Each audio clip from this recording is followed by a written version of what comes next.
बदस्तम हस्ते दामाने मोहम्मद सल्लल्लाहु।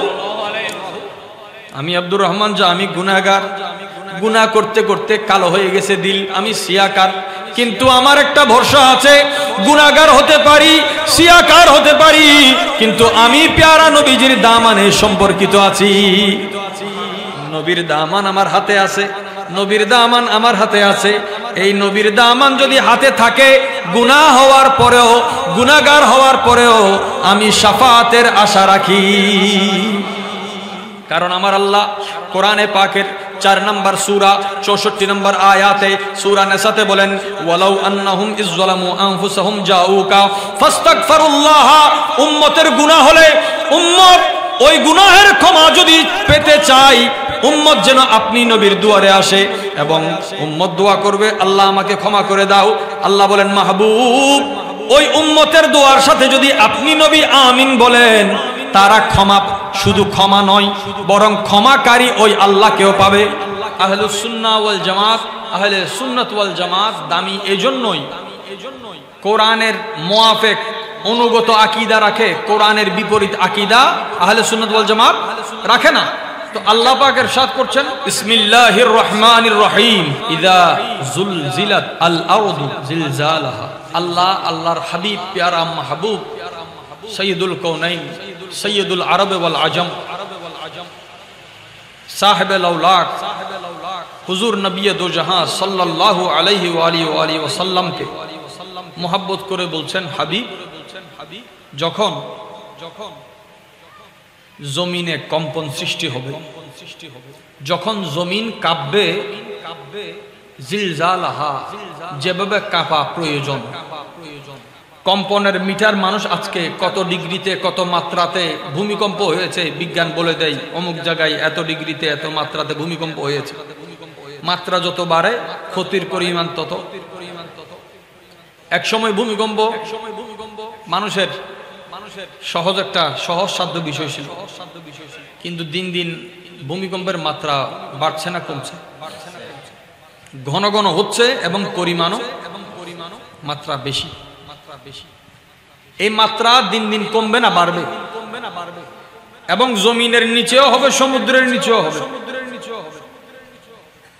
ভূমিকম্প হচ্ছে, জলকম্প হচ্ছে।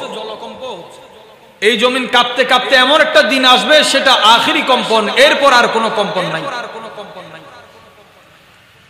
ওই দিন মানুষ দুই ভাগ হয়ে যাবে। ওই কম্পনে কেউ অস্থির হয়ে যাবে, আবার ওই কম্পনে কেউ খুশি হয়ে যাবে।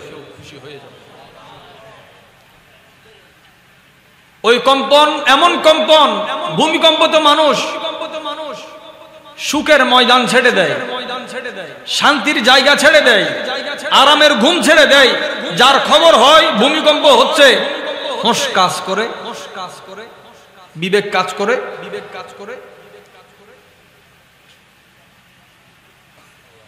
এমন একটা কঠিন মুহূর্ত। ওই সমস্ত মানুষ নিরাপদে থাকবে যারা ওই ভূমিকম্প আসার আগে আল্লাহর কালাম শুনলে তাদের দিল কাঁপে। আল্লাহর জিকিরে যার দিল কাঁপে, আল্লাহর মাহবুব নবীর ইয়াদে যার দিল কাঁপে, জমিন কাঁপলেও ওই দিন তাদের ভয় কাজ করবে না। আল্লাহ বলছেন, আলা ইন্না আউলিয়া আল্লাহি লা খাউফুন আলাইহিম ওয়ালা হুম ইয়াহজানুন। জমিন কাঁপবে, জমিন কাঁপলে মানুষ কাঁপে, জমিনে যা আছে তা কাঁপে। নবী দো জাহাঁ হুজুর আকরাম সাল্লাল্লাহু আলাইহি ওয়াসাল্লাম ইরশাদ করেন, মানুষ এবং জিন, মানুষ এবং এই দুইটাকে বলা হয় সাকালাইন। আমার আগে হুজুর আলোচনা করেছেন, হুজুর গৌসুস সাকালাইনের, গৌসবাককে বলা হয় সাকালাইনের গৌস। সাকালাইন মানে মানব এবং দানব, মানুষ এবং জিন। কেন সাকালাইন বলা হয়? মানুষের একটা ভার আছে, জিনের একটা ভার আছে। মানুষের ওজন আছে, জিনেরও। মানুষ যখন হায়াতে থাকে, জিন্দা থাকে, জমিনের পিঠে ভারী অবস্থায় ভার থাকে, বোঝা থাকে। যখন মারা যায় মানুষকে কোথায় দাফন করে? তাহলে পিঠেও বোঝা, পেটেও বোঝা। মানুষ স্বভাবত দুই ধরনের বোঝা। আমাদের আমাদেরকে পেটে নিয়েছেন না পিঠে নিয়েছে? তাহলে আমরা মায়ের বোঝা কিসে? আর বাবার পিঠের মেরুদণ্ড বাঁকা হয়ে গেছে আমাদেরকে দুই বেলা খাওয়াতে, দুই বেলার ইনকাম করতে করতে, লেখাপড়ার খরচ জুগাতে, নামি দামি কাপড় পরাতে, জিন্দেগি সুখময় করতে বাবার মেরুদণ্ড ক্ষয় হয়ে গেছে। তাহলে মা সন্তানের বোঝা নাই কোথায়? আর বাবা তো মানুষ যখন হায়াতে থাকে জমিন বোঝা নেই পিঠে, মারা গেলে নেই পেটে, মারা গেলে নেই। তো নবীজি বলছেন উপরে থাকলেও মানুষ বোঝা, জমিনের ভিতরে থাকলেও মানুষ বোঝা। জগতের সমস্ত বোঝা সেই দিন ওয়া আখরাজাতিল আরদু আসকালাহা, জমিন তার উপরে নিচে যত বোঝা আছে সব বের করে দিবে। বের করবে পরে, আগে হবে কম্পন। তার মানে কোনো কিছু বের করতে হলে তাকে কাঁপাতে হবে। চোখের পানি আসে না আল্লাহর মহব্বতে, কেন? দিল কাঁপে না। যার দিল কাঁপে তার দিল কাঁদে। কাঁদার জন্য অন্তর কাঁপাটা শর্ত। কোরআনে পাকের 8 নম্বর সূরা আনফালের শুরুতেই আল্লাহ পাক ইরশাদ করছেন, আল্লাহর আয়াত তিলাওয়াত করলে ইমানদারের নূরের মধ্যে আলো আরো বেড়ে যায়, তার দিল কেঁপে ওঠে আল্লাহর মহব্বতে। পৃথিবীতে এমন অনেক মানুষ আছে যারা আল্লাহ নাম শুনলে, নবীজির নাত শুনলে, জিকিরে পাক শুনলে, কালামে পাক শুনলে, দরুদে পাক শুনলে, সালাতুস সালাম শুনলে তার গায়ের কেশ দাঁড়িয়ে যায়। আপনি দেখবেন অনেক সময় আপনার পুরাতন যেই স্মৃতিটা আপনার দিলের মধ্যে সবচেয়ে বেশি কাছে, এমন কোন মুহূর্তের স্মরণ যদি আপনি করেন যেই স্মৃতির সাথে আপনার আদব এবং মোহাব্বত, দুইটা জিনিস, শুধু মোহাব্বত নয়, আদব এবং মোহাব্বত যেই নামের সাথে সম্পৃক্ত আছে, যেখানে আপনার ভক্তি কাজ করে, যেখানে আপনার বিশ্বাস কাজ করে, এমন এক লাইন কথা স্মরণ করলে আপনার গায়ের লোম দাঁড়িয়ে যাচ্ছে। তো লোম তো বাহিরের অংশ, লোম চামড়ার বোঝা। লোম জমিনের ভিতরে কিছু বোঝা আছে, উপরে কিছু বোঝা আছে। এই বোঝাটা বুঝলেই অঙ্ক মিলে যাবে। আমার আল্লাহ তাআলা বলছেন কম্পনের মতো কম্পন হবে, এমন কম্পন সৃষ্টি হবে জমিন তার ভিতরে যা কিছু আছে বের করে দিবে। স্বর্ণ খুঁটি বড় বড় পিলারের মতো, বড় বড় পিলারের মতো স্বর্ণ বের হবে। রাসূল করিম সাল্লাল্লাহু আলাইহি ওয়াসাল্লাম ইরশাদ করছেন, জমিন থেকে যখন এই স্বর্ণ বের হবে তখনও কিছু মানুষ জিন্দা থাকবে, জমিনে থাকবে, এবং জমিনের সবচেয়ে নিকৃষ্ট মানুষ যারা আখেরি সময়ে মারা যাবে। আখেরি সময়ে আমাদের অনেক সময় স্বপ্ন জাগে না যে কিয়ামত পর্যন্ত যাতে আমি বাঁচি। সর্বশেষ যারা মারা যাবে তারা বদনসিব। একটা বাতাসে সব ইমানদার মারা যাবে। ইমানদার বাতাসে মরে। কেমন বাতাস? বলে যেই বাতাস ঠান্ডা মৃদু খুশবুদার, ওই খুশবুর সাথে বাতাস লাগার সাথে সাথে রূহ বের হয়ে গেছে। মানুষের ভিতরে আছে রূহ, বাতাসকে বলা হয় রিহ। কি বলা হয়? বলেন রিহুন, হন না কেন? রূহুন, রূহ ভিতরে, রিহ কবরে লাশ আছে, এটা ভিতরের বোঝা। আমরা আছি উপরে, উপরের বোঝা, ভিতরের বোঝা, বাইরের বোঝা। রিহের সাথে রূহের একটা সম্পর্ক আছে। রিহের সাথে রূহের একটা, রিহের সাথে যেমন নাকি আতর, সুগন্ধি আপনি লাগানোর সাথে সাথে এই খুশবুটা যখন নিবেন, বাতাস না থাকলে সেই জায়গায় খুশবু কাজ করে না। খুশবু, খুশবু, এটা বাতাস, এটা গন্ধ, এটা ঘ্রাণ। যে ঘ্রাণে মানুষ খুশ হয় এটার নাম খুশবু। যে ঘ্রাণে মানুষ, শেফা শরীফে আছে কারো মাথা ব্যথা উঠলে বলে আতরের ঘ্রাণ নিলে মাথা ব্যথা ভালো হয়ে যাবে, কারণ আতরের মধ্যে শেফা আছে। আতরের মধ্যে শেফা মানি কেউ এটার বিরোধিতা করবে না, বলে খুশবুর মধ্যে শেফা আছে। তা আমরা জানি পৃথিবীতে এমন কোন আতর নাই যেই আতরকে নবীজির ঘাম মোবারকের সাথে তুলনা করা যায়। মানুষের বানানো আতরে যদি শেফা থাকে, হুজুরের ঘাম মোবারকে, पसीना में तेरा ऐसा है खुशबू कि मुश्क अंबर गुलाब क्या है। কোন জিনিসকে ভিতর থেকে বের করতে কাঁপাতে হবে, ফোর্স দিতে হবে, জোর করতে হবে। ফুলকে টাইট করে দিলে, দানাকে টাইট করে দিলে এখান থেকে সরিষার দানা থেকে তেল বের হয়। যতক্ষণ শক্তি জোর খাটাবে না তেল বের হয়। এক সময় জমিন সব বের করে দিবে। ওই দিন যে স্বর্ণের কারণে চুরি করেছে ওই চোর বলবে, আরে এই স্বর্ণের জন্যই তো আমি চুরি করলাম, আজকে তো কোনো কষ্ট ছাড়া জমিন বের করে দিচ্ছে। একজন হত্যাকারী কাতিল বলবে, এই সম্পদের জন্য তো আমি মানুষ খুন করেছি, জমিনের কি হয়েছে, জমিন বের করে দিচ্ছে। যে মানুষ সম্পদের জন্য আত্মীয়তার সম্পর্ক বিচ্ছিন্ন করেছে সে বলবে আমি তো এই সম্পদের জন্য আমার আত্মীয়কে ছেড়ে দিয়েছি, আমার ভাইকে ছেড়ে দিয়েছি, আমার সন্তানকে, বাবাকে, ভাইকে, মামাকে, চাচাকে ছেড়ে। আমার নবীজি বলেন এমন ভয়ঙ্কর দিন হবে, স্বর্ণের পাহাড় তার সামনে দাঁড়িয়ে থাকবে, কেউ ওই স্বর্ণে হাত দেওয়ার সাহস করবে। মানুষ বুঝতে পারবে উপরে যে দুনিয়ার নাই শেষ। এখন উপরের মানুষের এক হাল আছে, ভিতরের মানুষের আরেক হাল। ওয়াকাল আল ইনসানু মা লাহা। কবরের জগতে এমন একটা সময় আসবে যে সময় নেককার এবং বদকার উভয়ের কবরে আযাব বন্ধ হয়ে যাবে। সুবহানাল্লাহ। নেককারের কবরেও আযাব হবে না, বদকারের কবরেও, এমন কি ইমানদারের কবরেও আযাব হবে না, কাফেরের কবরেও আযাব হবে না। এই একটা মুহূর্ত, জমিন স্থির, ওই সময় মানুষ ঘুমাচ্ছে কবরে আরামে। সুবহানাল্লাহ। এটা কাফেরের উপর আল্লাহর আখিরি দয়া, রহমানের আখিরি। হায় হায় হায়। ওয়াকাল আল ইনসানু মা লাহা। যখন কম্পন সৃষ্টি হবে, ময়্যতরা কবর থেকে বলবে এই জমিনের কি হলো, এই জমিন এত কাঁপছে কেন, এই কম্পিত জমিন আজকে হীরা জহরত যত খাজানা আছে সব খাজানাকে বের করে দিচ্ছে।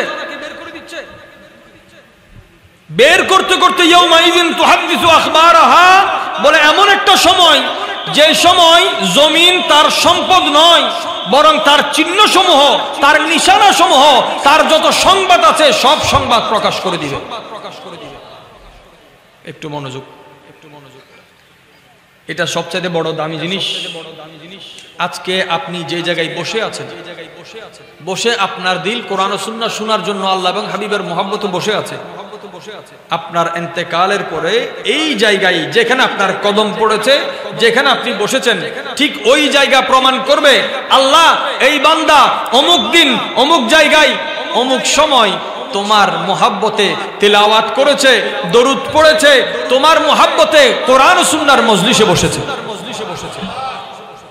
যেখানে আপনি নামাজ পড়েছেন ওই নামাজের জায়গা আপনার ইন্তেকালের পরে 40 দিন পর্যন্ত ওই জায়গায় আপনার জন্য দোয়া হয়।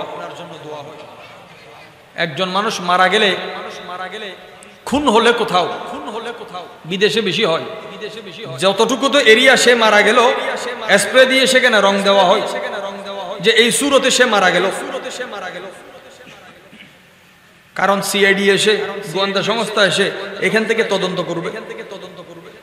একজন মানুষ মারা গেলে সে আখেরি নামাজ যেখানে পড়েছে ওই জায়গায় তার সিজদার নিশানা মানুষ তালাশ করলে পাবে না, কিন্তু জমিন তার নকশাকে ধরে রাখে।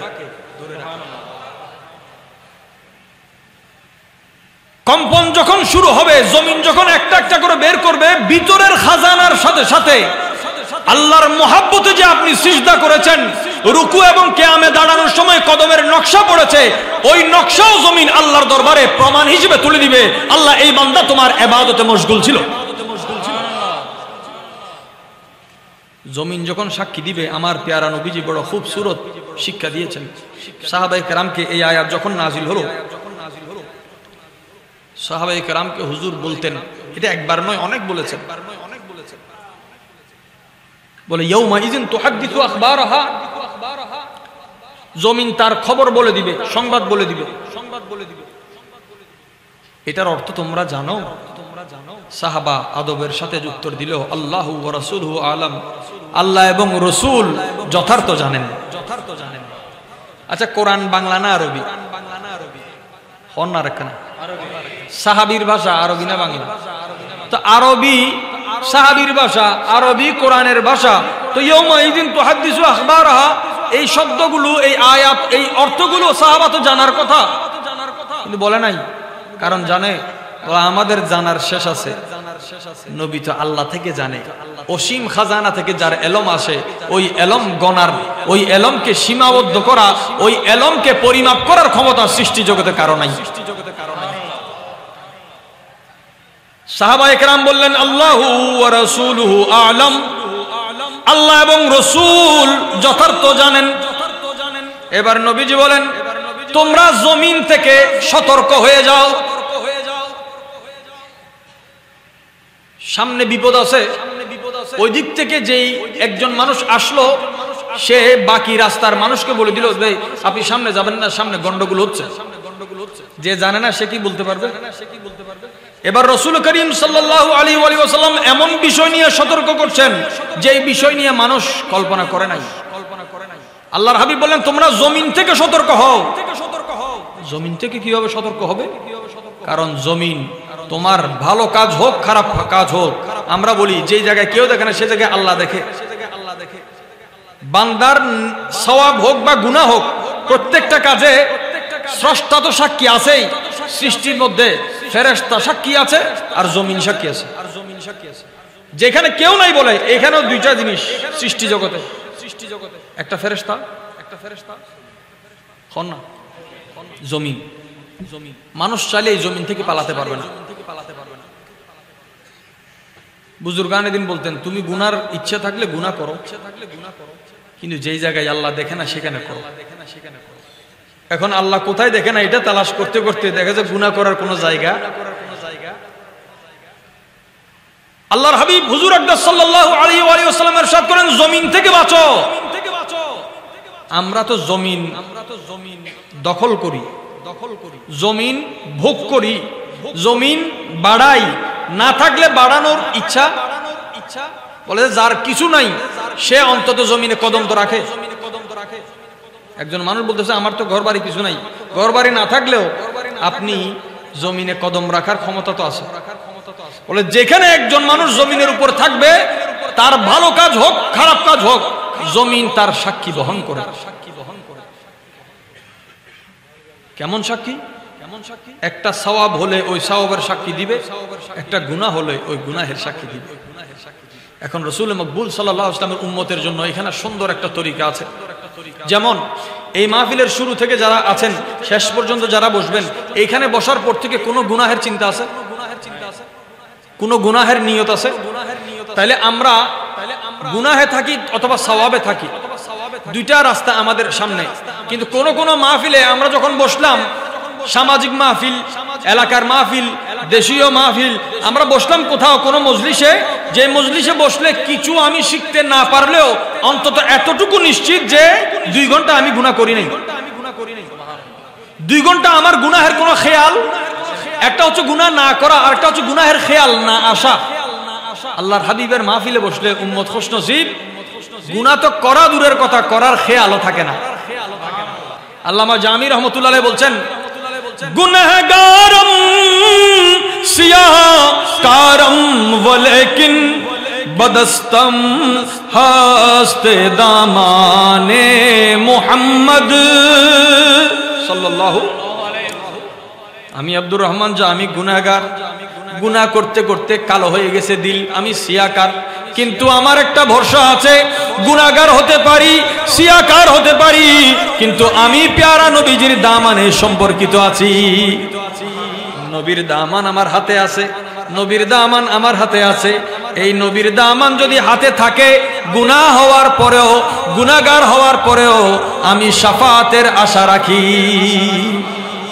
কারণ আমার আল্লাহ কোরআনে পাকের 4 নম্বর সূরা 64 নম্বর আয়াতে সূরা নিসাতে বলেন ওয়ালাউ আন্নাহুম ইযলামু আনফুসাহুম জাউকা ফাস্তাগফিরুল্লাহ। উম্মতের গুনাহ হলে উম্মত ওই গুনাহের ক্ষমা যদি পেতে চায়, উম্মত যেন আপনি নবীর দুয়ারে আসে এবং উম্মত দোয়া করবে আল্লাহ আমাকে ক্ষমা করে দাও। আল্লাহ বলেন মাহবুব ওই উম্মতের দোয়ার সাথে যদি আপনি নবী আমিন বলেন, তারা ক্ষমা, শুধু ক্ষমা নয় বরং ক্ষমাকারী ওই আল্লাহকেও পাবে। ক্ষমা পাওয়া আলাদা জিনিস, আল্লাহ কি পাওয়া। নবী যদি কারো জন্য ফরিয়াদ করে, একটু অন্তর থেকে একটু একবার চিন্তা করেন তো, কত সুন্দর চিত্র যে আমার নবী আমাদের জন্য দোয়া করতেছে আল্লাহ আমার অমুক উম্মতকে ক্ষমা করে দাও। অথবা আপনি মুনাজাত করতেছেন বাংলার জমিনে, নবীজির রাস্তা হয়ে যখন আপনি ফরিয়াদ আল্লাহর দরবারে পৌঁছাবেন, ওই উম্মত কত খুশনসিব যার দোয়াতে ইমামুল আম্বিয়া আমিন বলতেছে। কেউ বলতেছে শুনে কি শুনে না, যায় কি যায় না, কবুল হয় কি হয় না, আমাদের এত কিছু দরকার নাই। তুমি এটা কোরআন থেকে এটা প্রমাণিত, আমি যেই জায়গায় দাঁড়িয়ে হুজুরকে সালাম দিচ্ছি, এই জমিন সালাতুস সালামের সাক্ষী দিবে কি দিবে না, এটা তুমি আগে প্রমাণ করো। আমি যেই জায়গায় দাঁড়িয়ে হুজুরকে সালাতুস সালাম দিচ্ছি, জমিন কি এই সালামের সাক্ষী দিবে নাকি দিবে না? কোরআন বলতেছে দিবে। এখন আমরা সুন্নিরা এক জায়গায় সালাম দিই নাকি কত জায়গায় সালাম দিই? হাসরের মাঠে যখন আমাদের আমলনামা উঠানো হবে, জমিনের এক অংশ পটিয়ার মানুষ, শুধু পটিয়ার জমিন তার সালাতুস সালামের সাক্ষী দিবে না। বাংলাদেশ জুড়ে আশিকে রাসূলদের, বিশ্ব জুড়ে আশিকে রাসূলদের সালাতুস সালামের নকশাগুলো উঠবে না? সালাতুস সালাম 33 নম্বর সূরা 56 নম্বর আয়াতে আল্লাহ পাক ইরশাদ করছেন সালাতুস সালাম এটাও ইবাদত, এটাও তো ইবাদতের প্রত্যেক পেহলু। এই যে কোরআনে পাকে বলছে ফামান ইয়ামাল মিসকালা যাররাতিন, আমি এটা এখন পড়তে যাচ্ছি না, কারণ কোরআনে পাকে যত আয়াত আছে, দুইটা এমন আয়াত আছে যে এই দুই আয়াতের মধ্যে পৃথিবীর সমস্ত ওয়াজ আছে। আয়াত কয়টা? এগুলো একটা আয়াতের মধ্যে সব ওয়াজ আছে। একটা 16 নম্বর সূরা 90 নম্বর আয়াত, প্রতি জুমাতে আপনারা শুনেন, খতিব সাহেব পড়েন ইন্নাল্লাহা ইয়া'মুরু বিল আদলি ওয়াল ইহসান। এই ইয়া'মুরুকুম বলা হয়, কেউ ইয়া'মুরু বলছে। এখন সূরা নাহলের মধ্যে দেখেন মানুষ তালাশ করে সুবহানাল্লাহি ওয়া বিহামদিহি ইন্নাল্লাহা ইয়া'মুরু বিল আদলি ওয়াল ইহসান। এটা এমন একটা আয়াত যে আয়াতের মধ্যে পৃথিবীর সমস্ত ওয়াজ আছে। এবং এই আপনারা যে বিষয় দিয়েছেন শিক্ষিত সমাজের জন্য এটা বড় জরুরি বিষয়। 7 নম্বর এবং 8 নম্বর আয়াত সূরা জিলজালের, ফামান ইয়ামাল মিসকালা যাররাতিন খাইরান ইয়ারা ওয়া মান ইয়ামাল মিসকালা যাররাতিন শাররান ইয়ারা। এই আয়াত দুইটার মধ্যে পৃথিবীর সমস্ত বিশ্ববিদ্যালয়, সুবহানাল্লাহ, এটাকে বলা হয় আল জামিআতুল ফাজ্জা। অনেক বিশ্ববিদ্যালয় আছে, বড় জগতের শ্রেষ্ঠ বিশ্ববিদ্যালয় এবং সফল বিশ্ববিদ্যালয় এই আয়াত ফামান ইয়ামাল মিসকালা যাররাতিন খাইরান ইয়ারা। সুবহানাল্লাহ। এই আয়াতের তাৎপর্যের দিকে আমি পড়ে যাচ্ছি, আগের অংশটা শেষ করি। তো হুজুর বলছেন জমিন থেকে বাঁচো, কারণ জমিন তোমার প্রত্যেক জায়গায় নজরদারি করে। আমরা মাটি বলে যে জিনিসকে অবহেলা করি, বুঝে গেল মাটিও দেখে, মাটিও দেখে। আচ্ছা, একজন মানুষ দেখে কিন্তু হোশ নাই, তার দেখা কোনো কাজে আসবে? বুঝে গেল শুধু দেখে না, বুঝেও। আচ্ছা, একজন মানুষ দেখেও বুঝেও কিন্তু বলতে পারে না, কোনো কাজে আসবে? বুঝে গেল জমিন দেখেও বুঝেও হন না। এই তিনটা গুণ যদি জমিনের থাকে, মাটির গুণাগুণ তো কম নয়। জমিনের ভিতর সম্পূর্ণ যা খাজানা আছে, স্বর্ণ, রূপা, হীরা, কয়লা, তেল, গ্যাস, যত খনিজ সম্পদ আছে, এগুলো জমিন বের করে দিলে জমিন খালি হয়ে যাবে, ডোল হয়ে যাবে, ডোল। এবার জমিনের ভিতর আর কিছু নেই। উপরে যারা আছে তারাও আস্তে আস্তে মরবে, ভিতরে যারা আছে লাশগুলো উঠতেছে। কবরের মধ্যে নেককার মানুষরা বলবে, আরে মাত্র ঘুমালাম, কে আবার ডিস্টার্ব করে, ঘুমটা ভাঙলো কে? সুবহানাল্লাহ।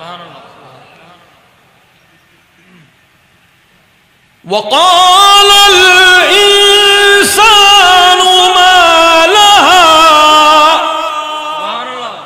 মানুষ বলবে জমিনের কি হয়েছে, জমিনের কি হয়েছে? বলবে মানুষ, এই মানুষের দুই অর্থ। গুনাহগার বলবে আরে জমিনের যে কাঁপাকাই শুরু, আল্লাহ হাসর করিও না, তাড়াতাড়ি জাহান্নামে দিয়ে দাও। হাসর করিও না, তাড়াতাড়ি। জমিনের উপরে থাকা হত্যাকারী, গুন্ডা, বদমাইশ, মানুষের উপর যারা জুলুম করে, তারা যখন স্বর্ণের পাহাড়, হীরার পাহাড়, তেলের খাজানা দেখবে, তারা বলবে এই সম্পদের জন্য তো মানুষ মারলাম, এই সম্পদ এখন নিজে নিজে উঠে যায়। তখন তারা বলবে কোন রকম হাসর না হয়ে, হিসাব নিকাশ না হয়ে, তুমি দরকার হলে আল্লাহ তাড়াতাড়ি ডাইরেক্ট জাহান্নামে দিয়ে দাও। তার মানে মাঝখানের অংশটা বড় ভয়ঙ্কর। পরীক্ষা ছাড়া পাশ করতে পারলে, ডাল স্টুডেন্ট যারা আছে, ডামিস যারা আছে, তারা বলছে পরীক্ষা ছাড়া পাশ হলে অটো পাস, আনলে ভালোই। কিন্তু যার লেখাপড়া ভালো, সে পরীক্ষা ছাড়া পাশ করতে চায়। মানুষের মধ্যে দুই ভাগ হয়ে গেল। একজন বলে কেন কাঁপতেছে, আরেকজন বলে আরে মাত্র ঘুমালাম, ঘুমটা ভাঙলো কে? এবার কবর থেকে উঠার পালা। আপনারা বিষয়ের মধ্যে আরেকটা জিনিস এনেছেন, হায়াত, মত, কবর, হাসর। আমি একসাথেই বলার চেষ্টা করছি। কবর থেকে কিছু মানুষ উঠার আগে, অন্য দেশ থেকে যখন আমাদের দেশে কোনো প্রেসিডেন্ট আসে, প্রেসিডেন্ট কি এয়ারপোর্ট থেকে গাড়ি ভাড়া করে আসে নাকি রাষ্ট্র গাড়ি দেয়? না, কোন প্রেসিডেন্ট কি অন্য দেশে গিয়ে গাড়ি ভাড়া করতে হয়? ট্যাক্সি ভাড়া করতে হয়? আল্লাহর মেহেরবানি, আখিরি নবী, রহমতে দু আলম, রহমতুল লিল আলামিন নবী হুজুর আকরাম সাল্লাল্লাহু আলাইহি ওয়া সাল্লামের উম্মতের মধ্যে এত শানওয়ালা উম্মত থাকবে যারা কবর থেকে উঠার আগে তাদের জন্য সওয়ারি তাদের মাজারের মধ্যে নিয়োজিত থাকবে। এই সওয়ারির অনেক অর্থ। একটা হচ্ছে বোরাক। নবীর উম্মতের মধ্যে এমন অনেক উম্মত আছে যারা বোরাকে চড়বে। বোরাক নবীদের সওয়ারি। বোরাক শুধু মেরাজ নয়, মেরাজের আগেও বোরাক জমিনে এসেছে। ইব্রাহিম আলাইহিস সালাম বোরাকে চড়তেন। বোরাকের ব্যাপারে খলিলুল্লাহ এবং হাবিবুল্লাহ দুইজনে বোরাক চড়েছেন। দুইজনে বোরাক। খলিলুল্লাহর বোরাক শাম থেকে মক্কায় এসেছে, আর হাবিবুল্লাহর বোরাক মক্কা থেকে শামে গিয়েছে। আর কারণ মহব্বত করি হন সুবহানাল্লাহ। হুজুর আকরাম সাল্লাল্লাহু আলাইহি ওয়া সাল্লামের উম্মতের মধ্যে এত খুশনসিব উম্মত আছে, কবর থেকে উঠার আগে সওয়ারি রেডি। তার মধ্যে সবচেয়ে কম যেটা সওয়ারি, আপনি মোহাব্বত করে আল্লাহর নামে কোরবানি দিয়েছেন, যেই কোরবানি কবুল হয়েছে ওই জানোয়ার আপনার জন্য দাঁড়িয়ে থাকবে। এখন আমাদের হাসর নসর আছে, গরু ছাগলের তো হাসর নসর নাই। বলে যারা ইবাদত কবুল হয় তার নিজবতের জিনিসগুলো হাসরে নিশানা হিসেবে রেখে দেয়। এখন মানুষ বলতেছে আমরা সবাই সাধারণ মানুষ, নবীও আমাদের মতো মানুষ নয়। আওয়াজ না হয় দিলুত্তন জজবার ওয়ারহন নাউযুবিল্লাহ। এই জাহেলরা জানে না উম্মতেই তো উম্মতের মতো নয়। উম্মতের মধ্যেও সবাই এক ক্যাটাগরির।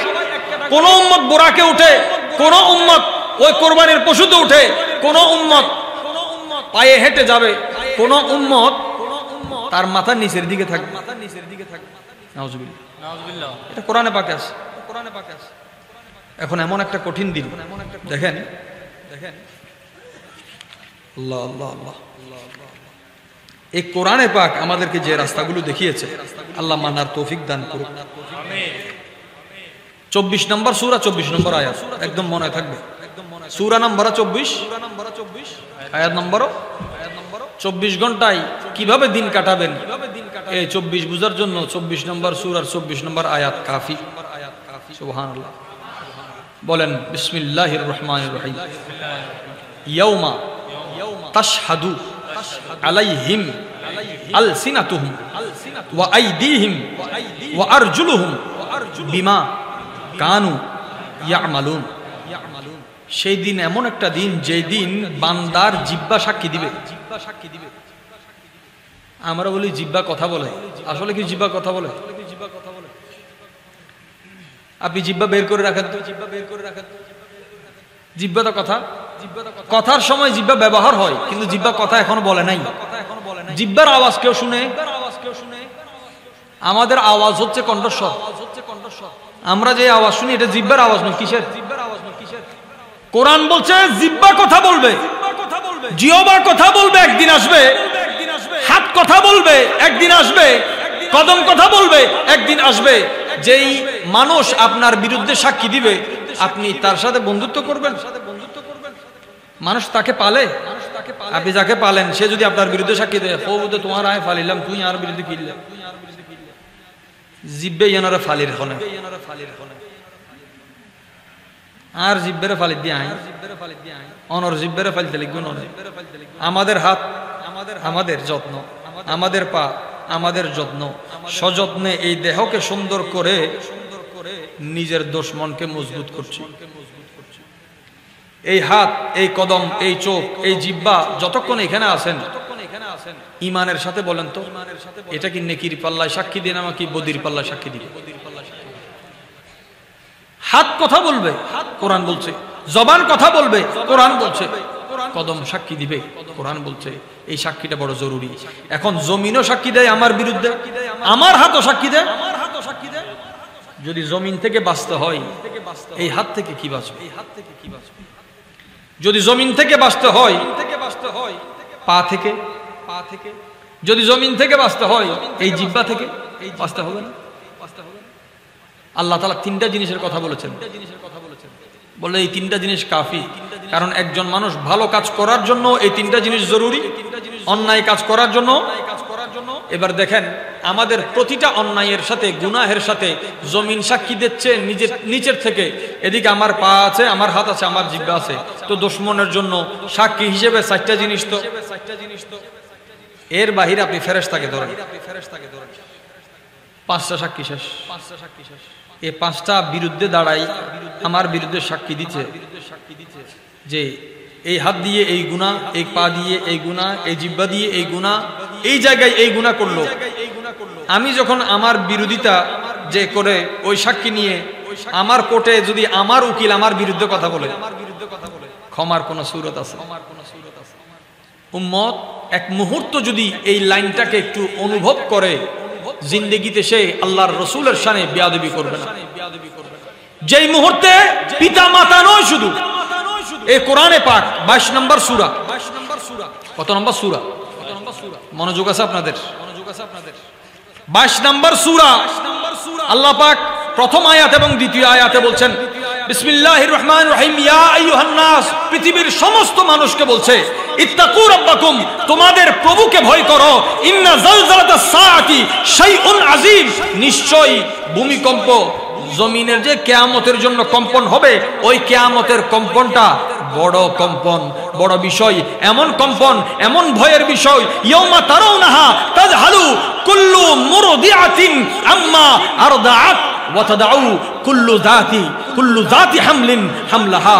দেখেন, এমন একটা কম্পন, এমন একটা ভয়ের বিষয়, যেদিন জমিন কাঁপা শুরু হলে, কোন মা যদি সবচেয়ে বেশি ভালোবাসে সন্তানকে, ডাক্তার যদি মাকে বলে হয়তো আপনি বাঁচবেন, নয়তো আপনার সন্তান বাঁচবে, পৃথিবীতে এমন কোন মা নাই যে বলবে আমি বাঁচবো, আমার সন্তান মরে যাক। আছে? প্রত্যেক মা বলবে আমার সন্তান বাঁচুক, আমি মারা গেলেও ওর বাবা আছে। আর স্বামীকে যদি জিজ্ঞেস করা হয়, জামাই কি হোক, বউ মরি যাও, ইনসাফ কি হব,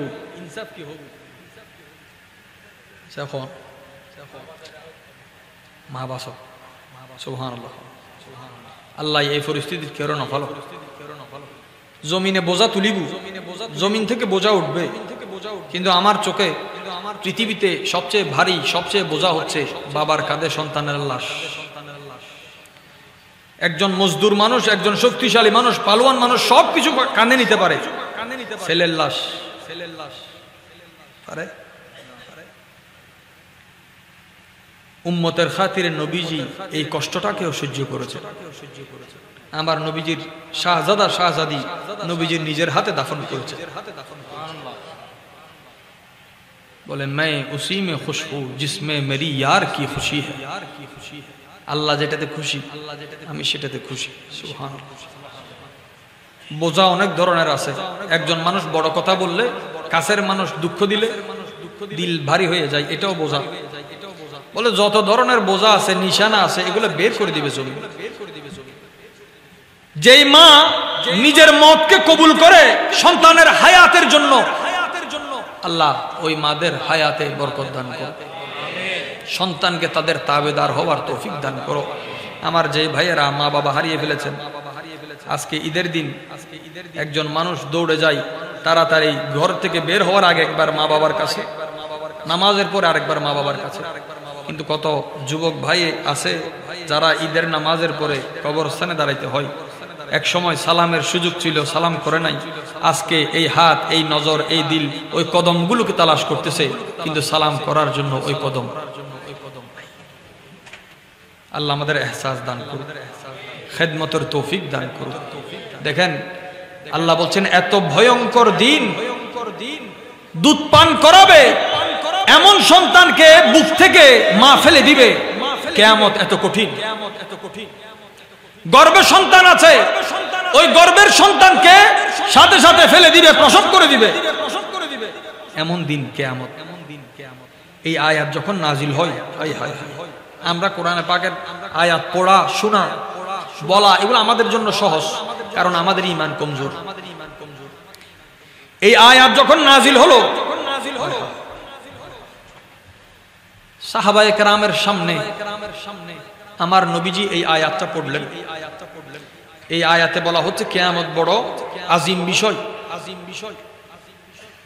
বুকের দুগ্ধ পান করার জন্য সন্তান থাকলে এই সন্তানও মা ফেলে দিবে, গর্ভে সন্তান থাকলে এই সন্তানও কে ফেলে দিবে? মা। তার মানে জগতের সবচেয়ে মোহাব্বতের রিশতা আর রিশতা নাই, রিশতা কেটে গেছে। কিসে? কম্পনে। কিসে কাটছে? কম্পনে। সাহাবায়ে কেরাম এই আয়াত নাজিল হওয়ার পরে সারা রাত যুদ্ধের মাঠে, আগামীকাল সকালে যুদ্ধ হবে, আজকে রাতে ঘুমানো বড় জরুরি। কালকে লম্বা সফর, আজকে আপনার আরাম করা বড় জরুরি। বনু মুস্তালাকার সময় সাহাবায়ে কেরাম শুনে সারা রাত ঘুমাইতে পারে নাই। ঘুমাইতে পারে নাই কেন? বলে কোরআনে পাকের একটা আয়াত ঘুমাইতে দেয় নাই। কোরআনে পাকের কয়টা আয়াত? একটা মাহফিলে কতটা আয়াত পড়া হয়, শোনা হয়, আমাদের খবর। সাহাবায়ে কেরাম এক একটা শব্দে কুরবান হয়ে যেতেন, নির্ঘুম রাত কাটিয়েছেন। চুলার মধ্যে ডেকচি বসাতে ভুলে গেছে, ডেকচির মধ্যে খাবার রাখতে ভুলে গেছে। সকালবেলা ফজরের নামাজের পর বের হয়ে ওটের পিঠে, ঘোড়ার পিঠে যে জিনগুলো আছে ওট বেঁধে দিয়েছে, এগুলো নামাইতে মন আর চায় না। রোদ পড়তেছে, একটা তাবু বেড়ে যা আরাম করবে, যে যেইখানে আছে সাহাবায়ে কেরাম সেখানে দাঁড়িয়ে আছে। আমার নবীজি ওনাদের দিলের হাল দেখলেন। ঈমানের সর্বোচ্চ মকাম হচ্ছে সাহাবায়ে কেরামের এই দিলের তাকওয়া। যে একটা আয়াতের জন্য খাওয়া বন্ধ, ঘুম বন্ধ, আরাম বন্ধ, সব বন্ধ, নিস্তব্ধ হয়ে গেছে। একজন একজনের সাথে কথা বলা বন্ধ করে দিছে। আমাদের মুর্দা দিল, চোখের পানিও আসে না, চোখের পানিও। আল্লাহ রসুলের পিছনে হাঁটতে হাঁটতে চামড়া ছিঁড়ে নাই, শুধু পায়ের নখ জোরে পড়ে গেছে। সাহাবায়ে কেরাম কিছু কাপড় দিয়ে, পট্টি দিয়ে নিজের পা ওনারা পেঁচালেন, পাকে সালামত করার জন্য যতটুকু আছে। কিন্তু নবীর পিছনে হাঁটা বন্ধ করেন, চামড়া গেল। আপনি জুলুসের বিরুদ্ধে কথা বলেন না? সাহাবায়ে কেরাম করেছেন, সাহাবা যা করেছেন আমরা তো কল্পনা করতে পারি না। পায়ের চামড়া উঠে গেছে, নখ ঝরে গেছে, পায়ের তলা ছিদ্র হয়ে গেছে, নবীর দামান ছাড়ে নাই। न छूटे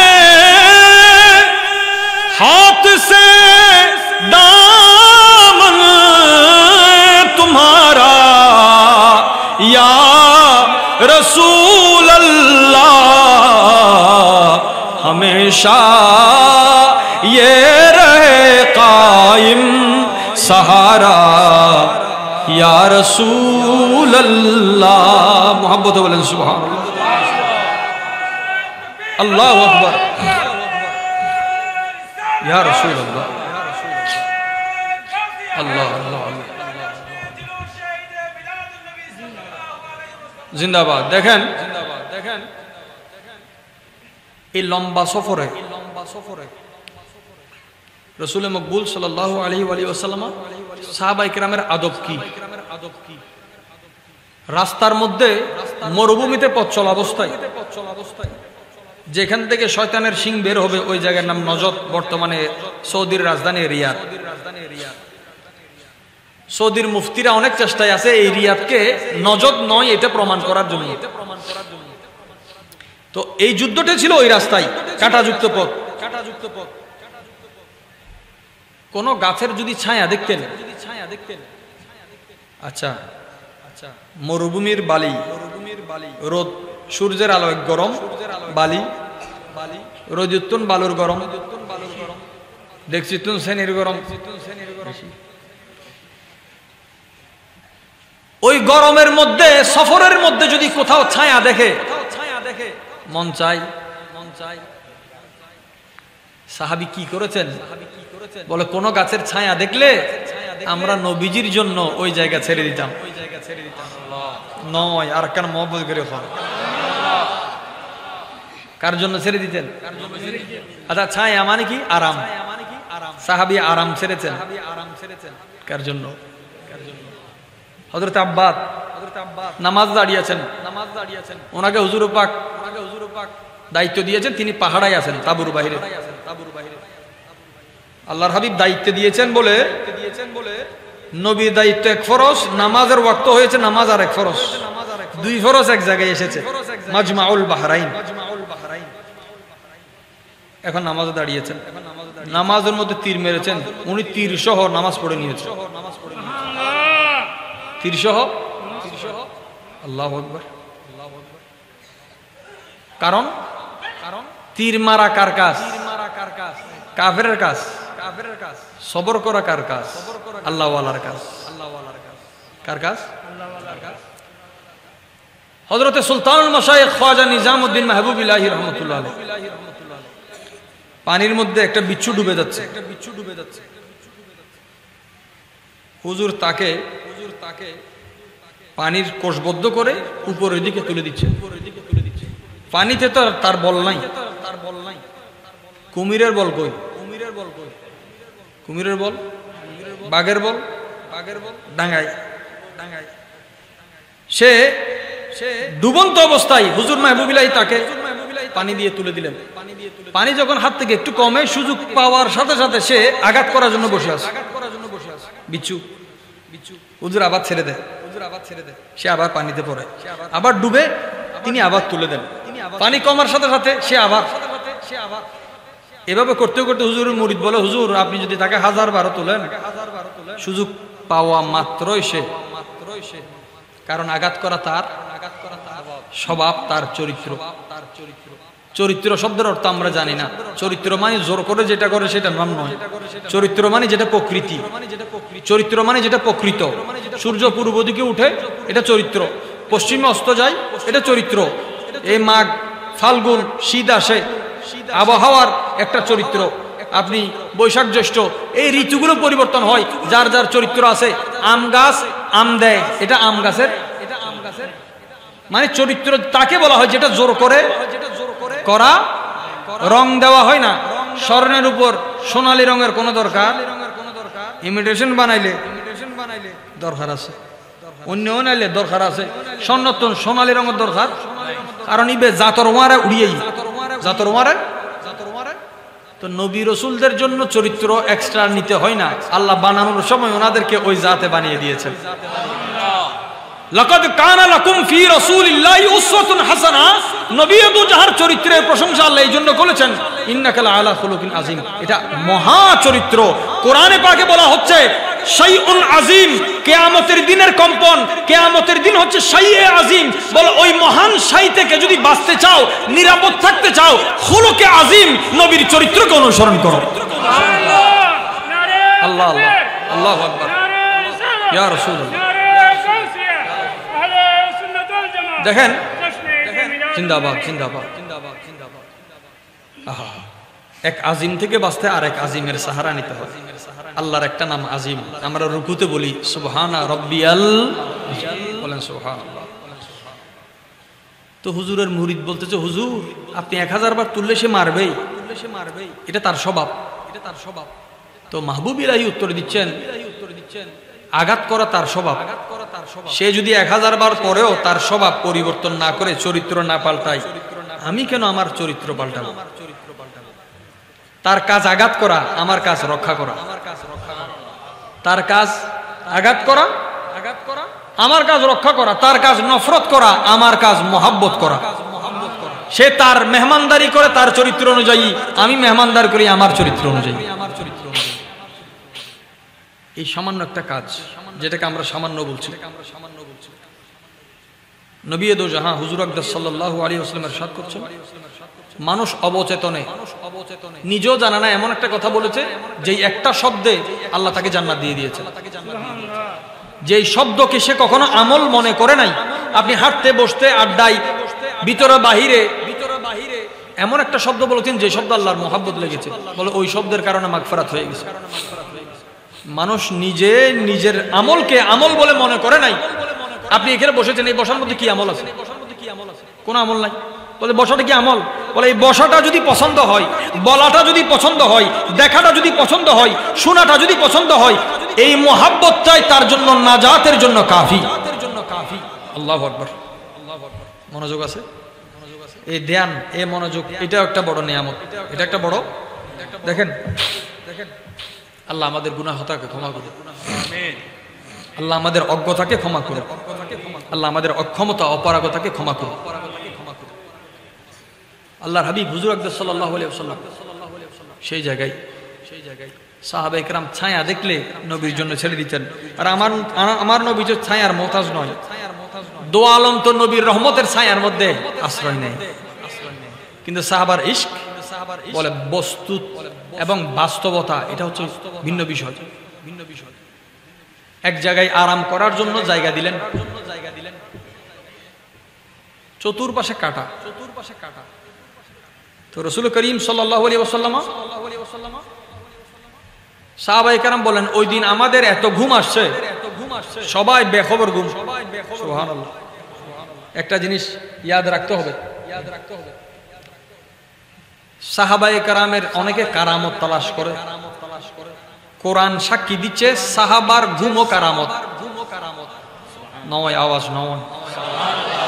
সাহাবার ঘুম, নিদ্রা, তন্দ্রা, এটাও কারামত। কারণ বলেন নবীর সাহাবাকে ঘুম পাড়ানোর দায়িত্ব আল্লাহর জিম্মায়ে করমের। এটা আল্লাহ মহব্বত করে নিয়েছেন, এটা কোরআনে পাকে আছে। ওনাদেরকে তন্দ্রা দেয়, ঘুম দেয় আল্লাহ। ওই জায়গায় গিয়ে সাহাবায়ে কেরাম সবাই ঘুমিয়ে পড়লেন। গাছের উপরে ঝুলন্ত অবস্থায় নবীজির তলোয়ার মোবারক ছিল। আরেক রাওয়ায়াতে আছে নবীজির হাত মোবারকে ছিল। যুদ্ধের নিয়ম অনুযায়ী এখনো সৈনিক যখন ঘুমায়, সেনাপতি যখন ঘুমায়, যুদ্ধের ওই বীর যখন ঘুমায়, হাতিয়ার সাথেই থাকে। এগুলো কোন শব্দের সাথে হুজুরের তুলনা নাই। হুজুর ঘুমাচ্ছেন, সাহাবায়ে কেরাম ঘুম। এক ব্যক্তি এসে হুজুরের তলোয়ার মোবারকটা নিয়ে নিল। হুজুরের তলোয়ার মোবারক তার হাতে নেওয়ার সাথে সাথে নবীজি চোখ মোবারক খুললেন। এখন কেউ বলতে পারে হাদিসে পাকে আছে, নবীজি ইরশাদ করছেন, তানামু আইনি লা ইয়ানামু কলবি, আমি নবীর চোখ ঘুমাই, কলব ঘুমায় না। ওয়া ফিহি আইনানি ইয়ানজুরান, নবীজির কলব মোবারকে দুইটা চোখ মোবারক আছে, যে চোখ দেখে। দুইটা কান মোবারক আছে, যে কান শুনে। জিবরিল আমিন যখন হুজুরের কলব মোবারকের গোসল শরীফ দিচ্ছিলেন, দুই দেন কি দিয়ে দেয়? গোসল শরীফ দিয়ে দেয়। বিয়ের দিন, আগদর দিন দুলরে গোসল দিতে কি গাত খাসারাই দেয়? না খুশি? জিবরিলের ঈদের দিন ছিল, যেদিন হুজুরের শক্কে সদর হয়েছে। কারণ জিবরিল সিদরাতুল মুনতাহার সাথে সম্পৃক্ত ছিল, জগতের রন্ধ্রে রন্ধ্রে দেখার সুযোগ হয়েছে।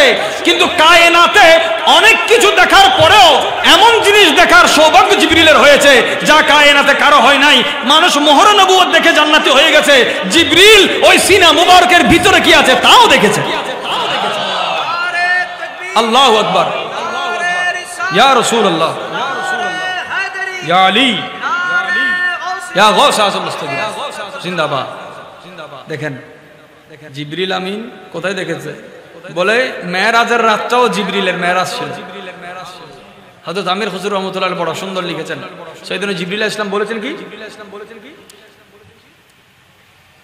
আফাকাহা গরদিদাম মেহরে বুতা ওয়ারজিদাম, আফাকাহা গরদিদাম মেহরে बुता वर्जीदम बिस्यार खूबादीदाम लेकिन तो चीज़ दीगरी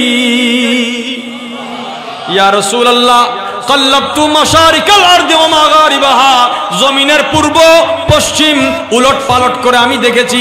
আমি জিবরিল আপনি নবীর মতো সুন্দর কাউকে দেখি না। জিবরিল আলাইহিস সালাম হুজুরের সিনা মুবারকের জিয়ারত করলেন, কলব মুবারকের জিয়ারত করলেন। হুজুর আকদাস সাল্লাল্লাহু আলাইহি ওয়াসাল্লাম দেখার পরেও চোখ বন্ধ, তরোয়ার হাত দেওয়ার সাথে সাথে ওই ব্যক্তির নাম ছিল গৌরাস, গৌরাস বিন হারেস, তার বাবার নাম হারেস, তার নাম গৌরাস। চোখ মুবারক খুললেন, দেখে যে সে তলোয়ার হুজুরের টানিয়ে নবীজির সামনে দাঁড়িয়েছে। রাসূল করিম সাল্লাল্লাহু আলাইহি ওয়াসাল্লাম হযরতে জাবের রাদিয়াল্লাহু আনহু ডাক দিলেন, ইয়া জাবের। তিনি দৌড়ে আসলেন, বলে ইন্না হাযা ইখতারাতা সাইফি, এই ব্যক্তি আমার তরবারটা নিয়েছে। নেওয়ার পরে ওই ব্যক্তি কি বলে, আমার হাত থেকে আপনাকে কে রক্ষা করবে? কাকে বলতেছে? রাসূল পাকের সামনে দাঁড়িয়ে বলতেছে আমার হাত থেকে আপনাকে। কেউ বলতে পারে উনি যদি আগে থেকে জানতো তলোয়ার কেন নেয় নাই, আগে থেকে জানতো এমন কেন করে নাই। আরে ভাই, তিনি এমন নবী যার তলোয়ারে হাত দিলে ঈমান নসিব হয়। ঈমান, আমার হাত থেকে আপনাকে কে রক্ষা করবে? শফিউল মুজনিবিন আকা করিম হাবিবে খুদা আশরাফে আম্বিয়া হুজুর আকদাস সাল্লাল্লাহু আলাইহি ওয়াসাল্লাম বলেন আল্লাহ। নবী কি বলেছেন? এগুলো আমরা হাজার কায়নাত মিলে আল্লাহ বললে হুজুরের একবার আল্লাহ বলার সমান। কে রক্ষা করবে? হুজুর বলেন আল্লাহ। হুজুরের আল্লাহ বলার সাথে সাথে ওই তরবারি হাত থেকে ছুটে গেল। হুজুর পাক নিলেন। হুজুর পাক বলেন এবার তোমাকে কে রক্ষা করবে? এবার তোমাকে কে রক্ষা করবে? দোজানো হয়ে তিনি বসে গেলেন। বলে আপনি দয়াবান। সুবহানাল্লাহ, আপনি, আপনার ইখতিয়ার আছে, আপনার ইচ্ছা। এবার হুজুর পাকের সামনে তার মাথা, হুজুরের হাতে তরবারি। এখন মত না হায়াত, আপনাদের বিষয় হচ্ছে হায়াত মত। হায়াত মত কিরে হয়? হায়াত ইশকে মুস্তাফার নাম, আর মত আল্লাহ এবং রাসূল নারাজ হওয়ার নাম। এর উপর কোনো মত নাই। কারো উপর আল্লাহ রাজি হয়ে গেছে, তার এটা হায়াত আবদি হয়ে গেছে, রূহ বের হওয়ার পরেও সে জিন্দা। আর আল্লাহ কারো উপর নারাজ হয়েছে, আল্লাহর হাবিব কারো উপর নারাজ হয়েছে, রূহ থাকার পরেও সে মুর্দা। আল্লাহ আমাদের হায়াত হাকিকি দান করুক, এহসাস হায়াত দান করুক। হুজুর নবী দো জাহান গরদানের উপর তলোয়ার রাখে নাই, বলে আতাশহাদু আন লা ইলাহা ইল্লাল্লাহ ওয়া আন্নী রাসূলুল্লাহ। তুমি কি সাক্ষ্য দাও যে আল্লাহ ছাড়া কোনো হাকিকি ইলাহ নাই এবং আমি আল্লাহর রাসূল? তিনি সাথে সাথে বললেন আপনি হক, আপনি রাসূল, আপনি হক, আপনি হক। হুজুর পাক ছেড়ে দিলেন। সাহাবা কিরাম দেখলেন ওই ব্যক্তি বসা আছে। এই গৌরাস একটু আগে মারতে আসলো, হুজুরের তলোয়ার নিয়ে মারতে এসে ঈমান নসিব হয়ে গেছে। কারণ সে এমন জায়গায় হাত দিয়েছে যে জায়গায় হুজুরের হাত বারংবার লেগেছে। নিসবত বড় জিনিস। হুজুর আকরাম সাল্লাল্লাহু আলাইহি ওয়াসাল্লামের সেই জায়গা থেকে বের হয়ে নিজের গোত্রে গেল। গোত্রে যাওয়ার পরে বলে এই ঘটনা, আমি কায়নাতের সর্বোত্তম মানুষের সাথে সাক্ষাৎ করেছি। তাহলে ঈমানের মাঝখানে ঈমান, হুজুরের সোহবতে আসার পরে ঈমান আসলো। ঈমানের পরে তার প্রথম জুমলা কি? নবী সর্বোত্তম। নবী খায়রুল বশর পর লাখো সালাম, লাখো দুরুদ। খায়রুল বশর পর লাখো সালাম, লাখো দুরুদ। বলেন সুবহানাল্লাহ। গোত্রে গিয়ে বললো সর্বোত্তম। তার দাওয়াতেও মানুষ মুসলমান হয়ে গেছে। একটা কম্পন, ঈমান কম্পন ছাড়া আসে না। ঈমান কম্পন ছাড়া, এটাকে বলা হয় জর্ব। এই জন্য সিলসিলার বুজুর্গানে দিন মুরিদান ভক্ত মুরিদানকে ওয়াজিফা দেন। কি দেন? কারণ আপনার ওয়াজাইফের শব্দগুলো আপনার দিলে বারবার আঘাত করবে। এই জর্ব একটা কম্পন, এই কম্পন থেকে কলবের একটা নূর পয়দা হবে। বলছে নূর কিভাবে পয়দা হয়?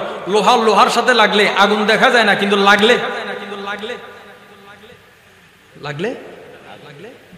ম্যাচ লাগাই রাখলে হয় না, ঘষা।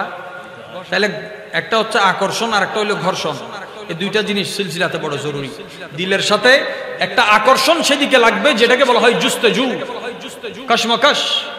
ওই দিকের নজর যখন এদিকে আসবে, ঘর্ষণ যখন হবে, আশিকের এরাদার সাথে মাশুকের এজাজা যখন মিলবে, এখানে কলবে নূর এবং ইশক তৈরি হবে। আল্লাহ আমাদেরকে তৌফিক দান করুন। দেখেন তো হুজুর করিম সাল্লাল্লাহু আলাইহি ওয়াসাল্লাম উম্মতকে তালিম দিচ্ছেন, উম্মত জমিন থেকে তুমি সতর্ক হও। কারণ এই জমিন তোমাকে প্রত্যেক জায়গায় প্রত্যেক মুহূর্তে, এমনকি ঘন-কালো রাত, জমকালো রাত, যেখানে কোনো আলো নাই, ওই জায়গায়ও কেউ গুনাহ করলে জমিন তার সাক্ষী। তাহলে জমিন আমাদের থেকে বেশি দেখে না কম দেখে? কারেন্ট এখন চলে গেলে আমরা চোখ থাকার পরেও দেখবো না, কিন্তু জমিন চোখ ছাড়া দেখে। যিনি চোখ ছাড়া দেখানোর ক্ষমতা জমিনকে দিতে পারেন, ওই রব্বুল আলামিন বান্দাকে কতটুকু দেখেন, তার পেয়ারা হাবিব কতটুকু দেখেন। আমাদের সাক্ষী জায়গায় জায়গায় মওজুদ আছে। আল্লাহর কাছে ফরিয়াদ, গুনাহের সাক্ষীগুলো যেন মিটাই যায়। এবং কোরআনে পাকের 17 নম্বর সূরা, কত নম্বর সূরা? সূরার নাম সূরা বনী ইসরাইল। সূরার নাম সূরা বনী ইসরাইল।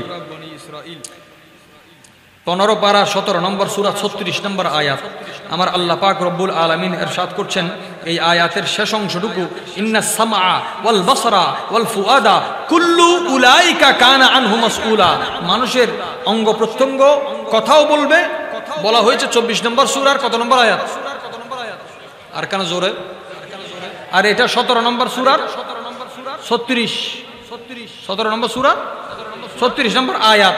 যে কানকে জিজ্ঞাসা করা হবে, নজরকে জিজ্ঞাসা করা হবে, দিলের নজরকেও জিজ্ঞাসা করা হবে। আমাদের উলামায়ে আহলে সুন্নাত সবচেয়ে বড় আমলের কথা বলে। আমলের মধ্যে সবচেয়ে বড় এবং জরুরি এবং ফরজ আমল, লাজেম আমল হচ্ছে আকীদা। ঈমান খুদ বখুদ আমল, আমলের সর্বোচ্চ জায়গা যেটাকে বলা হয়। বলছে এখানে তো আমলের ওয়াজ হয় না।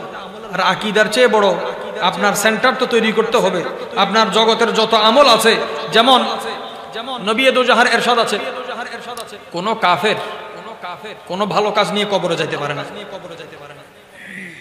কোন কাফের কোন সওয়াবের কাজ করলে আপনি দেখবেন বিভিন্ন ধর্মের মানুষ, তাদের চ্যারিটি আছে, মিশনারি আছে, আছে না? তাদের চ্যারিটিগুলো আমাদের থেকে বেশি। বড় বড় চ্যারিটির এরা কোম্পানি খুলে দিচ্ছে, মানুষকে কাজ করতেছে, চিকিৎসা দিচ্ছে, এই দিচ্ছে, সে দিচ্ছে। এই ভালো কাজগুলো কোথায় যাবে? বলে তারা মতের আগে, কবরে যাওয়ার আগে তাদের এই ভালো কাজের বদলা দুনিয়াতে দেওয়া হবে, এমনকি কবরে যাবে এমন অবস্থায় একটা ভালো কাজও তাদের সাথে যাবে না। যাবে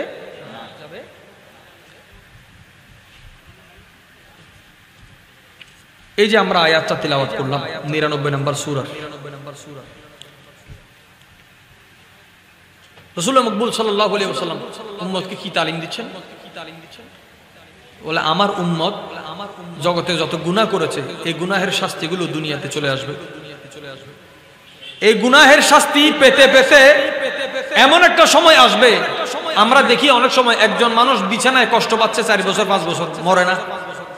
এক সময় মানুষ যার হায়াতের দোয়া করতো, আত্মীয় স্বজন আসার পরে বলে কি মরি গেলে আসান হইতো, নহয়। দুনিয়া কত ডেঞ্জারাস, কত নিষ্ঠুর। যার বাঁচার উম্মিদ আমরা রাখি, পরিস্থিতি আমাদের সামনে এমন করে দেয়, আমরা চাই তার বাঁচাটা কষ্টের, মরে গেলে। আচ্ছা, এটা অন্যের জনের ব্যাপারে যখন চিন্তা করি এটা খুব সহজ মনে হয়। এবার কথাটা নিজের দিকে একটু ঘুরে চিন্তা করি। আমাদের মত যদি কেউ কামনা করে, আমরা যদি এভাবে বেডে শুয়ে থাকি, বিছানায় শুয়ে থাকি, বেডে শুয়ে থাকি, আমার আত্মীয় স্বজন বন্ধু বান্ধবরা এসে বলে অনেক কষ্ট পাচ্ছে, এ মারা গেলেই। আচ্ছা বলেন তো, এই শব্দটা যদি আপনি শুনেন, আজ জিন্দা আছেন? শব্দ এটা শুনলে কারো দিল সহ্য হবে না, দিলে সহ্য করার মতো এই টেম্পার নাই, ক্ষমতা নাই, দিল কাঁপবে। এটা এখানেও একটা কম্পন আছে। আল্লাহ সেই মুসিবত থেকে আমাদেরকে হেফাজত করুন। দেখেন পাগলের মতো মানুষ ঘুরবে, মানুষ মনে করবে এরা কি মাতাল হয়ে গেল। আল্লাহ বলেন আজকের দিনে কেউ মাতাল হওয়ার সুযোগ নাই, কিয়ামতের ভয়াবহতা সবাইকে পাগল করে দিয়েছে। মানুষ পাগল হয়ে গেছে, পাগলের মতো উম্মাদের মতো দৌড়াচ্ছে। কোরআন সেটাকে বলছে ইয়াউমা ইযিন ইয়াসদুরুন নাস আশতাতা লিয়ারাউ আমালাহুম। মানুষ তার আমলকে দেখার জন্য কবর থেকে উঠে কেউ ডানে দৌড় দিবে, কেউ বামে দৌড় দিবে। কবর থেকে উঠে কেউ ডানে, সোজা হিসাব। বদকার বামে যাবে, নেককার ডানে যাবে। বদকার কবর থেকে উঠার পরে বামের যাত্রা জাহান্নামের দিকে, কবর থেকে উঠে ডানের যাত্রা জান্নাতের দিকে। এখন আমরা যদি এখান থেকে চিন্তা করি যে উঠে আমি ডান দিকে যাব, চিন্তা করলে পরিকল্পনা করলে হবে। যেমন কবরস্থানের যাওয়ার পরে বলে কবরে 3টা সওয়াল, এগুলো আমি সওয়াল ফারি জবাব মুখস্থ আছে, মুখস্থ করে গেলেও না। বলে এখানে মুখস্থের কাজ নয়, ধারণ করার কাজ। আমরা পালন করি কিন্তু লালন করি না। আমরা পালন করি কিন্তু পালন করা এক বিষয়, লালন করা আরেক বিষয়। সাহাবায়ে কেরাম দিনকে লালন করেছেন, সাথে পালন করেছেন। আমরা দিনকে পালন করি, লালন। জুমাতে আজকে সুদের আলোচনা হয়েছে, ঘুষের আলোচনা হয়েছে, পালন হয়ে গেছে। ওয়াজ আর লালন, তো লালন ছাড়া পালন কোন কাজে। আল্লাহ আমাদের দুই জিনিসের তৌফিক দান করুন। ডানে বামে মানুষ যাবে, তার আমলকে দেখবে। ওই যে মানুষ মাথা নিচের দিকে করে যাচ্ছে, কারো চেহারা বামে যারা যাবে তাদের চেহারা দেখার মতো নাই, কালো কুচকুচো হয়ে যাবে। আর ডানে যারা যাচ্ছে পূর্ণিমার চাঁদের মতো ঝিলমিল করতেছে। আল্লাহ আমাদের ওই ইয়ামিন ওয়ালার, আসহাবুল ইয়ামিনের মধ্যে আমাদেরকে জায়গা দান করুন।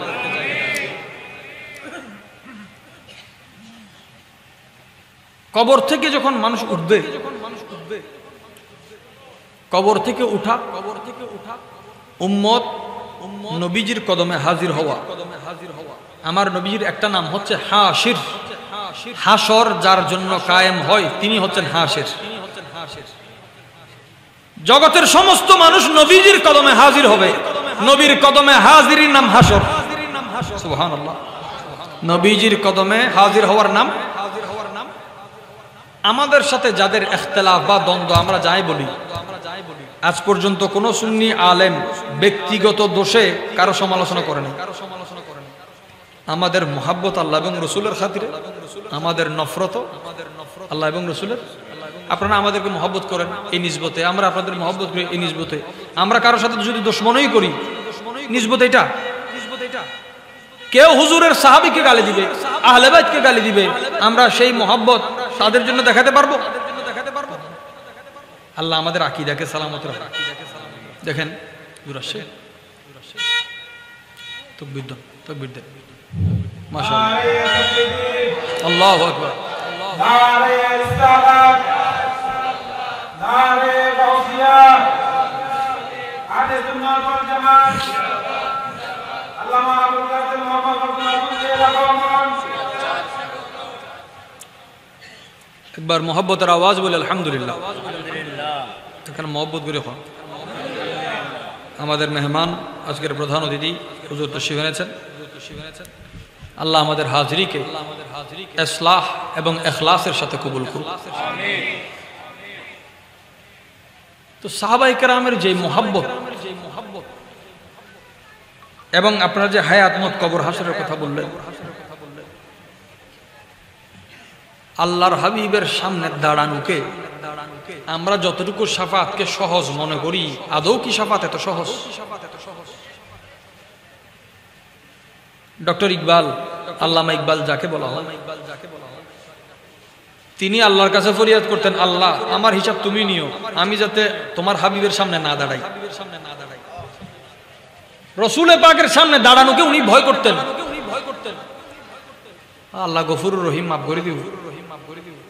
কিন্তু হুজুরের সামনে শর্মিন্দা হলে পড়ে যাই, জিবে সরাইতে আইছি ইবে যদি দোষী হয় পড়ে যাই, জিবে বাঁচাইতে আইছি ইবে আরে দেখি যদি শর্মিন্দা হয় পড়ে যাই। আল্লাহ আল্লাহ তুই আতনি হিসেব লই,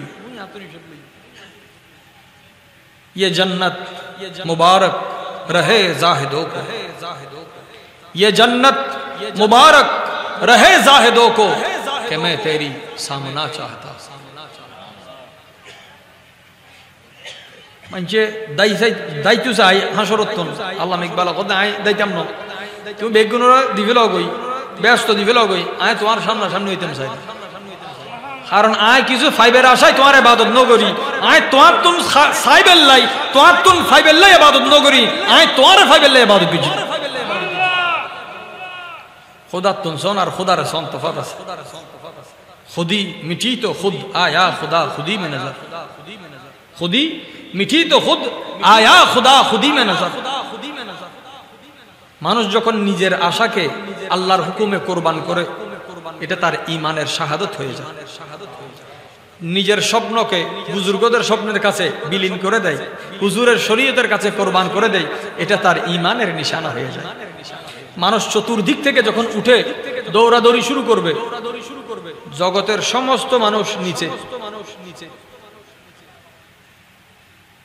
এত সমান মাঠ হবে, একটা রায়ের দানা রাখলে 10 মাইল 10,000 মাইল দূর থেকেও দেখা যাবে সমান। কিন্তু এই জায়গায় একটা জায়গাতে টিলার মতো একটা উঁচু জায়গা, সব মানুষ নিচে, কিছু মানুষ দেখা যাচ্ছে ওখানে। মানুষ বলবে সবাই তো আজকের দিনে সমান হাসরের মাঠে, এরা কারা? আল্লাহ পাক বলবেন এরা আমার মাহবুব নবীর আখিরি উম্মত। সব নবীর উম্মতরা নিচে, আমরা আর কেন মহব্বত করি, একবার ইয়ানোর অনুভব করি আলহামদুলিল্লাহ। আমরা তো হাসর মানি শুনেছি শুধু উলঙ্গ অবস্থায় উঠা, কবর মানি শুনেছি শুধু মারামারি, কারো কবর জাহান্নাম, কারো কবর জান্নাত। আল্লাহ বলেন উজিবু দাওয়াতাদ দাঈ ইযা দাআন, যেখানেই থাকো, যখনই হোক, যে কোনো সময়, যে কোনো জায়গায়, যে কোনো কারণে, যে কোনো শব্দে তুমি আমাকে মহব্বত করে ডাকো বান্দা, আমি তোমার ডাকে সাড়া দিব। হাজার মানুষের লাইন ধরে রাশন একবার নেওয়ার পরে দ্বিতীয়বার লাইনে দাঁড়ালে, একবার ধরা খাইলে রাশন তো নথাইব, ফিডুস সামা নথাইব, ওদে এখন দিলাম দে। আল্লাহর হাসে একখানা জোরের পরে জুমার পরে দোয়া গজ্জি দে মানুষ হবে, আসরের পরে দোয়া করে দে, আল্লাহ তুলি দিয়ে না, তুলি না দে। তুই তো জোর তো খুঁজছো, এখন আবার কিলে খুঁজতে লাগে আল্লাহ না, একবার যে তো খুঁজছো আরেকবার খুঁজো, তোমার খুঁজিলে আতঙ্ক কমলা দে। আল্লাহ পাকের একখান নাম দিয়ে রহমান, রহমান দয়ালু, রহিমও দয়ালু। 2 নম্বর 2 ফজিলতুল দি, একখান ফজিলতুল দি আল্লাহর হাসে ন চাইলে আল্লাহ গোসা হয়ে যাবি। যেই দয়ালুর হাসে ন চাইলে গোসা হয় ইবের নাম রহমান, আর জীবের হাসে চাইলে খুশি হয় ইবের নাম রহিম। মশলান খেয়াল করুন, যার কাছে না চাইলে রাগ করে ওই দয়ালের নাম আর কেন উচ্চ আওয়াজ রহমান। রহমান সূরা ফাতিহার আর রহমান রহিম এটাই মুনাজাতের দলিল। একসাথে বলা হয়েছে আর রহমান রহিম। প্রথমে শব্দ আনা হয়েছে যে না চাইলে রাগ করে, দ্বিতীয় শব্দ হচ্ছে চাইলে খুশি হয়। তাহলে রহিম নাম হচ্ছে যার কাছে চাইলে, রহিম নাম অর্থ যার কাছে চাইলে রহিম খুশি হয়। কোরআনে পাকের 9 নম্বর সূরা আখিরি আয়াত, সেকেন্ড লাস্ট 128 নম্বর আয়াত সূরা তওবা। লাকাদ জাআকুম রাসূলুম মিন আনফুসিকুম আজিজুন আলাইহি মা আনিতুম হারিসুন আলাইকুম বিল মুমিনিনা রাউফুর রহিম। উম্মতের ইমানদার বান্দার জন্য আমার নবী রাউফুর রহিম। আল্লাহু আকবার, ইয়া রাসূলুল্লাহ, क्या गौस आज़म जिंदाबाद। দেখেন জিন্দাবাদ। মুমিনের জন্য নবী রহিম। রহিম মানে যার কাছে চাইলে খুশি হয়। তা আল্লাহ নবীকে এমন নাম দিয়েছেন, আপনি বলতেছেন চাওয়া যাবে কিনা? আরে আল্লাহ তো হুজুরকে দিয়েছেন যাতে উম্মত চাইলে নবী খুশি হয়। কোরআনে পাকের 9 নম্বর সূরা। এই আল কোরআনের আলো যারা ঘন ঘন জ্বালায়, আমি তাদের জন্য বলি এই কোরআনে পাক একটু আপনি খুলে দেখবেন। কোরআনে পাকের 9 নম্বর সূরা, সূরার নাম তওবা।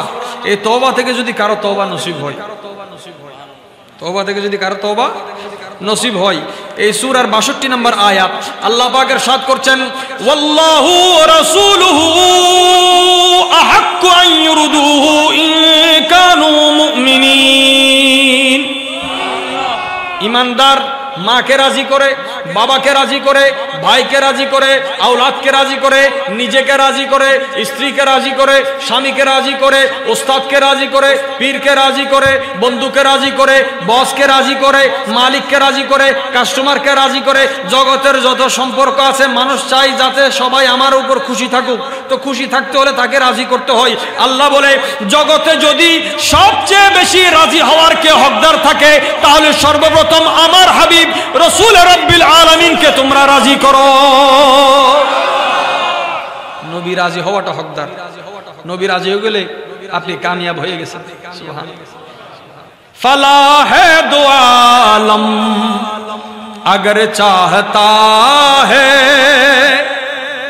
कायनातेर कामयाबी যদি কেউ চায়, फलाह दो आलम अगर चाहता है तू बन जा गुलाम गुलाम मोहम्मद। হুজুরের গোলামিকে নসিব করো, গোলামিকে কবুল করো। হুজুরের গোলামিতে ফালাহে দো আলম আছে, কায়নাতের ফালাহিয়ত, কামিয়াবি, সাকসেস আছে। জগৎ আজকে সাকসেসের পিছনে ঘুরে, সাকসেসের পিছনে। আল্লাহ ওয়ালাদেরকে আল্লাহ সেই শান দিয়েছেন, আমাদেরকেও তাদের থেকে কিছু নেওয়ার তৌফিক দান করুন। দেখেন আমার আল্লাহ পাক ওই 99 নম্বর সূরার শেষের দিকে আল্লাহ পাক ইরশাদ করছেন, ইয়াউমা ইদিন ইয়াসদুরুন নাস আশতাতান লিয়ারাউ আমালাহুম ফামান ইয়ামাল মিসকালা যাররাতিন খায়রান ইয়ারা। এখানে একসাথে দুইটা আয়াতকে আলাদা আলাদা করা হয়েছে। 7 নম্বর আয়াতে বলা হচ্ছে খায়রান ইয়ারা, 8 নম্বর আয়াতে বলা হচ্ছে শাররান ইয়ারা। এতটুকু আমরা মনে রাখি। 7 নম্বর আয়াতে বলা হচ্ছে, 8 নম্বরে শাররান ইয়ারা। খায়রান মানে উত্তম, অতি উত্তম, ভালো। শাররান মানে খারাপ, অতি নিকৃষ্ট। উৎকৃষ্ট আর নিকৃষ্ট আয়াত দুইটাকে আলাদা না বলে এক আয়াতে বলা যেত, আল্লাহ আলাদা করে দিয়েছেন। সিরাতাল লাযিনা আনআমতা আলাইহিম আলাদা, গায়রিল মাগদুবে। দুশমনে খোদা এবং দোস্তে খোদা এক নয়, এরা এক কাতারেও নয়, এরা এক জায়গায়ও নয়, এরা এক জমাতেও নয়। যে জমাতে দুশমনে খোদা আছে সেই জমাতে দোস্ত খোদা নাই, যে জমাতে দোস্ত খোদা আছে সেই জমাতে দুশমনে খোদা। কারণ খবিস খবিসের সাথে, তয়্যিব তয়্যিবের সাথে, পাক পাকের সাথে, নাপাক নাপাকের সাথে। ফামাইয়ামাল মিসকালা যাররাতিন খাইরান ইয়ারার মধ্যে আল্লাহর ওলিদের কথা বলা হয়েছে। ওলি বলতে গোস কুতুব আবদালের কথা বলছি না আমি, একজন ইমানদার যার নেক আমল আছে তার কথা 7 নম্বরে বলে, কাফেরের কথা 8 নম্বরে। আল্লাহ ঈমান ও কুফরকে যেমন জুদা করেছেন, মুমিন ও কাফেরকে জুদা করে দিয়েছেন। আল্লাহ যদি কুফর থেকে আমাদেরকে জুদা রাখে, আমরা ঘুরে ঘুরে কুফরের মণ্ডপে যাওয়ার তো দরকার নেই, কোন দরকার। দুনিয়ার স্বার্থ সামান্য, আপনি দায়িত্বে আছেন, সর্বোচ্চ যদি দায়িত্ব থাকে আপনি টাকা দিয়ে দেন, আপনারা করেন, করতে পারবে। কিন্তু আপনি মন্ত্র পড়া আপনার জন্য শোভনীয় নয়, কারণ আপনি কলমা পড়েছেন। আপনি ডিসাইড করেন কলমা পড়বেন না মন্ত্র পড়বেন। কলমা না মন্ত্র? কলমা না মন্ত্র? আমাদের খুশনসিব, আর বদনসিব কাদের বলবো না। যারা জবানে ইয়া রাসূলুল্লাহ বলতে পারে তাদের মুখে মন্ত্র উঠে নাই। মন্ত্র কেউ কারো জবানকে মন্ত্র দিয়ে সিক্ত করে, কেউ নারায়ে রিসালাত দিয়ে সিক্ত করে। আমরা যখন বলি নারায়ে রিসালাত, অনেকের ফতোয়া আসে, ফতোয়ার দুয়ার ভেঙে এখন মন্দিরে মন্দিরে মন্দিরে। আমাদের খুশনসিবি কি, আমাদের ঠোঁট কুফরিতে ভিজে নাই, ইমানে ভিজেছে। জুলমতে ভিজে নাই, নূরে ভিজেছে। লানতে ভিজে নাই, রহমতে ভিজেছে। দুশমনে খুদাতে বুঝে নাই, রহমতে দু আলম দোস্তে খুদা হাবিবে খুদা রব্বুল আলামিনের মুহাব্বতে তস্করায় ভিজেছে। আল্লাহু আকবার, ইয়া রাসূলুল্লাহ। দেখেন দেখেন আল্লাহ পাক রব্বুল আলামিন আমাদের হাজিরি কবুল করুন। আল্লাহ বলেন ওয়া মান ইয়ামাল মিসকালা যাররাতিন শাররান ইয়ারা। এই আখেরি কথা বলে শেষ করছি। একটা যাররা, একটা বালিকে 70 ভাগ করে এক ভাগের নাম যাররা। একটা বালিতে 70 ভাগ কিভাবে? বিজ্ঞান আবিষ্কার করে সেকেন্ডকে এখন 1000 ভাগ করলে ন্যানো সেকেন্ড করতেছে। কোরআন সেটাকে যাররা বলেছে। কোরআনের গভীরতা কতটুকু? অর্থাৎ বান্দার এমন কোন আমল যে আমলকে বান্দা নিজেও আমল হিসেবে গণে নাই, আল্লাহ সেটাকে হিসাব রেখে দিয়েছে। হিসাব যেমন এই মাহফিলে বসার পর থেকে আপনি যত সুবহানাল্লাহ আলহামদুলিল্লাহ দরুদ শরীফ পড়েছেন, এটাকে আপনি আমল মনে করছেন, কিন্তু কতবার চোখের পলক পড়েছে, এই পলককে আমলে হিসাব করেছেন। আল্লাহ তাআলা আপনার পলককে হিসাব করেছেন। সুবহানাল্লাহ। আচ্ছা সুবহানাল্লাহ যে এখন আপনি বললেন, এ বলাটা একটা আমল, কিন্তু যে বলানে সে শুনেছে, না বলার পরও শোনাটাও তার কি হয়ে গেল? এখন আমি শোনার নিয়ত করি নাই। শোনা দুই প্রকার, একটা রাস্তাঘাটে যা বাজে সব শুনে, আর একটা মন দিয়ে শোনা। মাহফিলে যে মন দিয়ে শুনে সওয়াব বেশি না কম? সুন্নিদের মাহফিল শুধু সওয়াবের নয়, সাথে জওয়াবের। সওয়াবও না, সওয়াবও আর সিটাঙ্গ থয়ে লাভে লোয়াব হয় নবয়। তো এটা কিনলে বই দে, এটা কিনলে বদ দে, হদে একখান খোয়াব, একখান সওয়াব, একখান জওয়াব, তিনওয়ান পরিপূর্ণ হয় দে আহলে সুন্নাত ওয়াল জামাত। আল্লাহ আর হাজিরি কবুল করক। জর্রা জর্রা যাতে হিসেব লবু, এই দিন হিসেব বাজে আরা দিতে চামনো, আরাই দূর উম্মিদ করে দি অনর হাবিব যাতে শাফাআতর দুয়ার খুলিব, আরা যে জর্রা পরিমাণ জায়গা পাইলে কাফি। महशर में अगर हाथ आ जाए दामन ही तुम्हारा काफी है, किस्मत से अगर दामन न मिला हल्का सा इशारा काफी है, हल्का सा इशारा काफी है, हल्का सा इशारा काफी है। सुबहान रब्बिका रब्बिल इज्जति अम्मा यसिफून व सलामुन अलल मुरसलीन वल्हम्दुलिल्लाहि रब्बिल आलमीन। अस्सलामु अलैकुम व रहमतुल्लाहि व बरकातुहू।